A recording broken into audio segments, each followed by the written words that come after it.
The softer side of professionalism, just how important are soft skills in the 2019 job market? Weekend Business Report starts right now.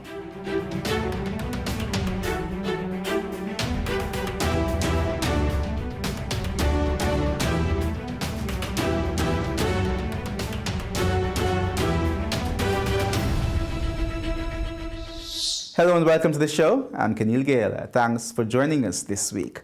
Are soft skills more or just as important these days as your technical expertise when you're seeking to land that dream job? We're exploring that in a bit, but right now, let's toss things over to the BATV News Desk and join Javon Keys with some of the top stories BATV News covered this week. Javon. Thanks, Kenil. Parliament's Public Administration and Appropriations Committee, PAAC, has requested an updated list of the names of consultants employed by the government. The request comes only days after reports that several new consultants were hired in the Ministry of Education. Jamila Maitland reports. PAAC Chairman Dr. Wickham McNeil has directed the Ministry of Finance to prepare a new list of consultants hired by the government for submission to the committee. Dr. McNeil recalled that a list was submitted some time ago. However, reports are that more people have since been hired. The report we got initially had one consultant, which was Sharon Hay Webster. It then elaborated. The minister had sent back and said there were two other consultants and named those two other consultants. So there were three consultants in the ministry. I've subsequently heard other names called, and it gives me a bit of disquiet because the question is, we are asking those questions so that we get information that helps us in our deliberations. Reports are that former JLP councillor Othniel Lawrence is employed as a consultant at the Caribbean Maritime University, CMU. Allegations are that he advises CMU President Professor Fritz Pinnock, but the circumstances under which he was hired are now being questioned, as Mr. Lawrence was the JLP's former caretaker for Northwest St. Anne. He handed over the reins to former Education Minister Ruel Reid last year. That is why Dr. McNeil wants the ministry to provide clarity on the issue. For us as members, if we're asking the question, it's because we want a specific answer. And so I just say to the members that I think that what we need to do now is to indicate that we want a fresh list of the consultants, but that it includes all, because obviously somewhere along the line we're missing some. Meanwhile, Prime Minister Andrew Holness is defending his strategy to take the Education Ministry under his portfolio following the recent sacking of former Minister of Education Ruel Reid. The Prime Minister's office had also taken over the Ministry of Energy last year in light of the resignation of Dr. Andrew Wheatley from the cabinet in the wake of several scandals at Petrojam and other agencies under his portfolio. Mr. Holness only recently relinquished control of the Energy Ministry by appointing Favour Williams as the new minister. But addressing the Education Ministry's executive management on Wednesday, he explained his strategy in taking control of embattled ministries. And the strategy that I have put in place is to bring the ministry under the office of the Prime Minister, under my direct supervision. I go through all the boards, speak to all the board chairmen and the board members, and understand from them the mission that they were given, see how we can improve that mission. And then we focus now on governance to make sure that the way in which the public body or the department or the agencies run aligns with our national governance standards. He said he then makes whatever changes are necessary before looking at the operations of the ministry. If I find any weaknesses, then working with the permanent secretary or any other executive officer, we put in place the necessary programs. Or if it becomes necessary to have the boards changed, then we do so. And once we are clear that at the executive level, at the governance level, that those issues are sorted, that the executives and the directors are properly missioned, and that they are aligned with good governance practices, and then from a policy perspective, they have good direction, then we start to look now at operations. Prime Minister Holness said at that point his supervisory role ends and he turns things over to the Permanent Secretary to ensure the changes are implemented at an operational level. He told the Ministry of Education executives that he'll be spending a lot of time with them in the coming months. It is a significant job to take on. I'm not looking for more work, but it is what it is. So for the next few months, I'll be spending some time with you, meeting with you one-on-one, meeting with the various agencies, just to ensure that the ministry is functioning and properly mandated and missioned. So Minister Samuda will be here on a day-to-day basis. We'll be working together as a team. Minister of Finance and the Public Service, Dr. Nigel Clark, says the increase in the government spending for the upcoming fiscal year is mainly due to increases in fixed expenses such as salaries and pensions. He made this revelation while speaking at the Caribbean Policy Research Institute Capri annual budget review a few days ago. Here's more. Minister of Finance and the Public Service, Dr. Nigel Clark, says compensation for government workers continues to increase year on year in inflation-adjusted terms, and this, he says, accounts for the single largest item of expenditure next to debt servicing, which is projected to be $274 billion. On an inflation-adjusted basis, and here in compensation, I'm including the allowances in programs. So this year, it's about just over $230 billion on compensation, which in the context of spending approximately $570 billion, it's about 40% of government expenditure overall. And it has increased steadily in inflation-adjusted terms. Minister Clark says pensions have also continued to trend up. When you consider public sector pensions, which I mentioned to you earlier, $38 billion in his budget, this is in inflation-adjusted terms, a 22% increase on where it was in 2014-15. In the meantime, Dr. Clark says for the upcoming fiscal year, there will be a significant drop in non-tax revenues, meaning a lot more of the government spending will be covered by money earned through taxes. I'll have more news later, but for now, Keneal, it's back to you. Thanks a lot, Javon. Now, soft skills are essentially people skills, a combination of your social skills, communication skills, and character traits.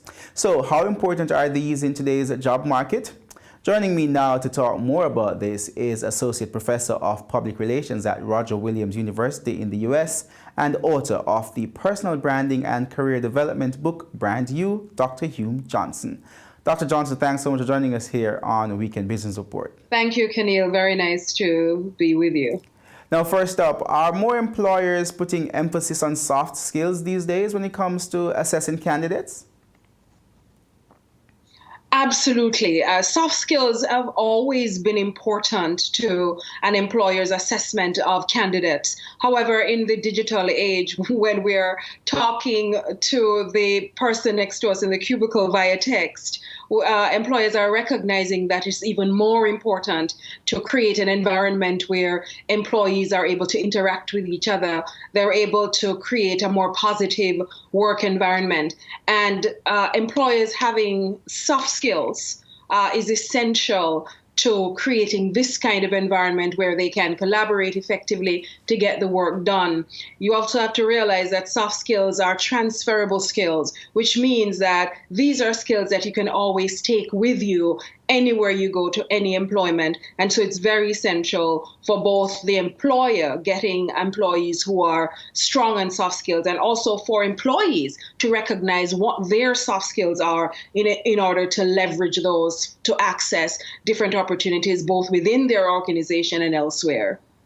How do I balance playing up my technical competence and my soft skills in an interview? Should I pay more attention to one or should I put more emphasis on one or the other? I would start with my hard skills, because at the end of the day, if I'm applying for a job in public relations or in marketing or sales, they have to know that I can actually get the job done, that I know about sales, I can actually do the marketing task itself. But one of the things that I advise clients to do is to ensure that they also reinforce those hard skills with soft skills as well. You want to be telling them that you're also a team player, that you're excellent at communication skills, that you can empower others, that you're a great leader, because these things it will help you to reinforce the fact that you are most suitable for the position and you can do more than simply sell. How do I develop these critical soft skills? It's very, soft skills are personality. These are skills that are part of your character. They're part of your personality. And so it's not something that you can train for. Obviously, if you want to develop stronger communication skills, you can take a class for that. If you want to develop public speaking skills, if you want to develop leadership skills, there are tons of courses that you can take in order to reinforce these skills. But you have to also reflect on those skills that are part of who you are. Are you an empathetic person? Are you compassionate? Are you good at mentoring other people? Do you have leadership skills? And if you really reflect on who you are as an individual, many people can recognize or will recognize that they have numerous or multiple soft skills that they can leverage in an interview situation. Now, what about those individuals who aren't too big on teamwork? People who prefer working by themselves. How do they address that? Well, they should be.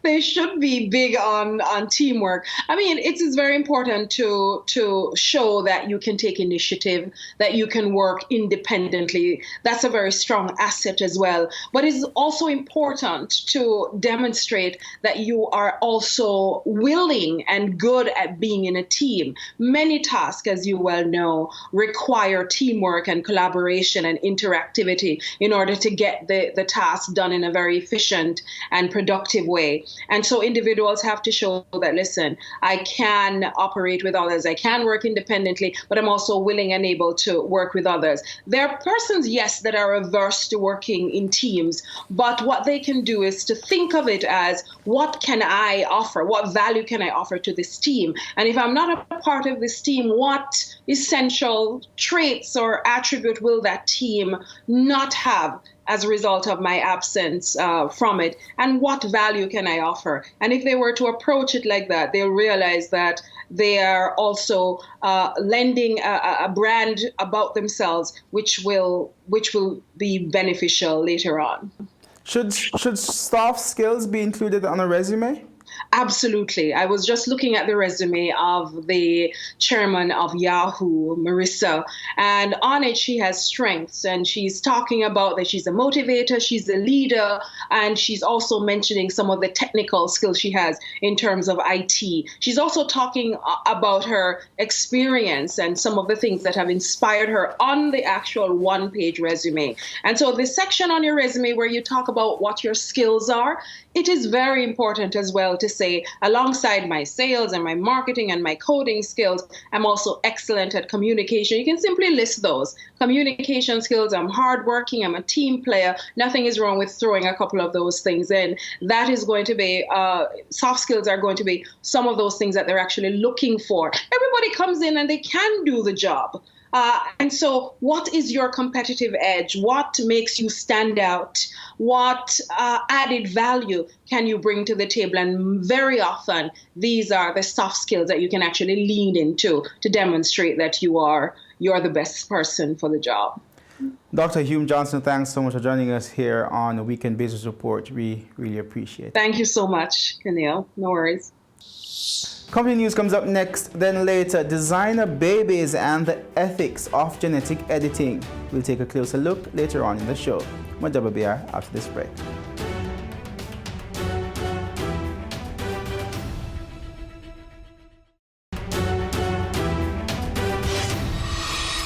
Welcome back to Weekend Business Report. Here is this week's company news. Sagicor Bank is targeting medical practitioners as the competition in the sector for small and medium business loans heats up. The bank says it is now a credit facility for medical practitioners seeking to improve their company's cash flow. The Sagicor Advance is available to all medical practitioners including physicians, pharmacies, medical centers, physical therapists, durable medical equipment providers, radiology and diagnostic centers, ambulance service providers, laboratories, and nursing homes. Providers can access up to $40 million with financial statements and $10 million without financial statements. The loan will be payable over 4 years. The Jamaica Public Service JPS says Sagicor Bank has successfully raised US $180 million for the company through 2 bond offers and syndicated loans. The money will be used to refinance JPS's debt. The JPS says its decision to refinance its debt will translate into significant savings annually for the remaining 3 years of the company's debt as it lowers its interest costs and reduces currency risk. Let's now take a look at how the markets in Kingston, New York, Tokyo, Hong Kong, Beijing, and London ended trading this week.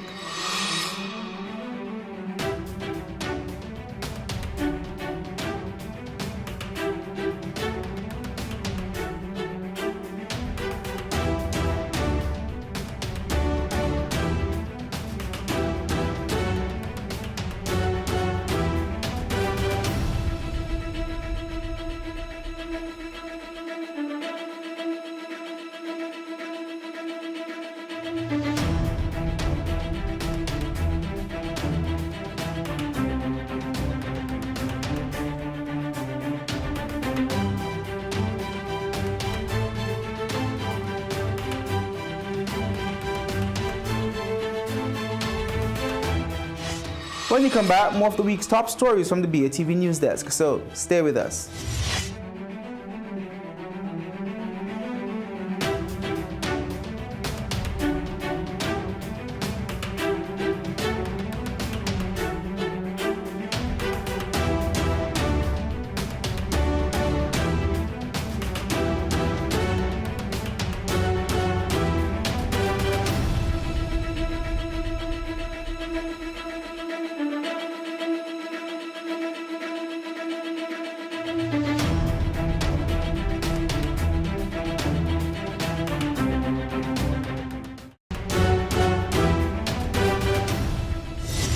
Welcome back to Weekend Business Report. Here's Javon Keys again with more of the week's top stories from the BATV News Desk. Javon. The Bank of Jamaica has again lowered its policy interest rate, dropping it to another all-time low of 1.25%. The BOJ made the announcement in a statement on Wednesday. The central bank says the move is aimed at boosting inflation and returning it to the target range between 4 and 6% by December 2020. They say the rate reduction is intended to stimulate an even faster expansion in private sector credit, which should lead to more economic activity consistent with the inflation target. The BOJ has missed the inflation target for 3 consecutive months, with inflation falling to just 2.4% in February. Inflation is projected to fall below the target at several points over the next year before slowly approaching the midpoint of the target over the midterm. The BOJ says all measures of underlying inflation in February continue to be low. They say this suggests that recent improvements in economic activity have not been enough to return inflation to the target as quickly as desired. Inflation is now more likely to trend below the projected path, mainly due to expectations for a lower than projected pass-through of international oil prices to domestic energy costs. In addition, the prospect of favorable weather could result in lower than anticipated increases in agricultural prices. Energy Minister Favour Williams had to repeatedly fend off questions Wednesday night about a timeline for the Wigton Wind Farm prospectus. However, she was willing to say that the government is expecting to lure at least 10,000 investors to buy the shares when they become available. Here's more. The Energy Minister was forced to field question after question about the much-anticipated Wigton Wind Farm IPO. One after the other, patrons asked how soon the public can expect to purchase shares in the government-owned wind farm. But Energy Minister Favour Williams did not announce a date. However, she said the government is looking to attract thousands of investors for the IPO. The plan is to have at least 10,000 investors become owners of Wigton and share in its growth prospects. In the government's Integrated Resource Plan, or IRP, for electricity generation, wind energy features in it with a projection for, and get this number, 56% to come from wind and solar by 2037. Minister Williams, who was a panelist at the forum, reassured the public that the government's policy is to have as many Jamaicans own as many shares as possible. Wigton will be the first government agency to list on the Jamaica Stock Exchange. Questions were also raised about issues of managing the soon-to-be public-private partnership, the first in the country's history. But Managing Director at the Development Bank of Jamaica, DBJ, Milverton Reynolds, said Wigton is a modern, successful business. He said the entity generated $2.3 billion in income for 2018 and it no longer has any debt. We've raised some 49 million US dollars on the local market in Jamaica, from Jamaican institutions. And it was actually used to refinance the debt that Wigton had at the Petrocaribe company. In the meantime, General Manager of Wigton Wind Farm, Earl Barrett, said the company is currently positioning itself to install solar panels as another renewable energy generation resource. This, he said, will further drive growth. All businesses will now have to adhere to new environmental standards. This as the Bureau of Standards, BSJ, launched the Environmental Management System guidelines for businesses earlier this week. Jamila Maitland reports. Bureau Standard has launched JSISO 14007-2017 Environmental Management System Guidelines. Minister of Industry and Commerce Audley Shaw says the government is committed to protecting the environment. He says there are no existing regulatory standards at the BSJ for businesses to protect the country's environment. The national standard is applicable to any organization regardless of its level of development. In other words, the large, the medium, and the small. Everybody has to buy into standards. Our resources, natural as the script says, and environmental, we're taking it for granted and we're allowing it to go to waste. We have a lot of catching up to do. Minister Shaw says the new standards provide guidelines for all businesses but will focus on small and medium-sized businesses. He explained that the standards will guide the businesses from inception to maintenance of their environment. The launch of this Jamaican standard is in response to an adoption of the ISO 14005-2010 and provides guidance for all organizations, but particularly small and medium enterprises, on the issue of phased development, implementation, maintenance, and improvement of this environmental management system. The minister says the launch is timely as the government recently banned single-use plastic bags and the importation of styrofoam and plastic straws on January 1. However, he says now there will be a more comprehensive approach to protecting the environment. And that's it for the WBR News Recap this week. Keneal, it's back to you. Thanks a lot, Javon. When we come back, genetic editing, creating designer babies, and the ethics dilemma. That's after the break.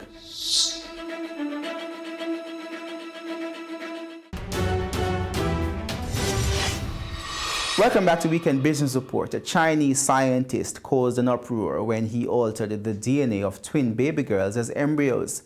These changes are permanent. This prompted a meeting in Geneva aimed at discussing a set of rules governing the editing of the human genome. Al Jazeera's Marinia Hunt has more. Our DNA makes us unique. It determines our height, our eye colour, and the genetic disorders many of us are born with. Genetic editing offers us a way to fix those faulty genes, altering our somatic cells, the cells in our organs and tissues, in our skin and eyes. Genetic changes to these cells won't pass on to your children. The problem is when you genetically alter germline cells, the sperm, the egg, or in the case of the Chinese scientist, a fertilized egg at the single cell stage. Those genetic changes are passed on. We still don't know what the consequences could be. At this conference in November, Chinese scientist He Jiankui made an announcement that caused a collective gasp: the birth of the world's first genetically edited babies. He'd altered the CCR5 gene in twin baby girls while they were still in a petri dish to give them protection against HIV. He said he knew he was crossing an ethical line, but he did it anyway. There will be someone somewhere who's doing this. If it's not me, it's someone else. The scientific world responded with condemnation. No babies should be born at this point in time following the use of this technology. It's simply too early, too premature. It's a fantastic technology if it's applied to the right application. So for somatic cell editing, that's editing cells that are adult cells from a fully consenting adult, fantastic technology, and I'm sure we're going to see it progressing into the clinic. But what he did was take this amazing technology and apply it incorrectly. Gene editing trials involve consenting adults, but the twin girls known as Lulu and Nana weren't given a choice. The changes to their genes are likely permanent and with consequences unknown. The technology that they used is extremely error-prone, and it utilises genetic modification pathways within the cells that pretty much are very hard to control, and particularly have been known to cause mutations elsewhere in the genome. Dr. He used the CRISPR-Cas9 technology not to correct, but to genetically enhance. It raises the spectre of scientists creating so-called designer babies in the lab to potentially make them stronger, faster, smarter even. Many scientists are pushing for clear and transparent guidelines, even advocating a pause until countries can agree on how to meet the challenges of germline editing. A panel of scientists assembled by the World Health Organization is now working on a way forward. Miriam Nahond, Al Jazeera. And that's our show for this week. On behalf of the entire Weekend Business Report team, I'm Keneal. See you next time.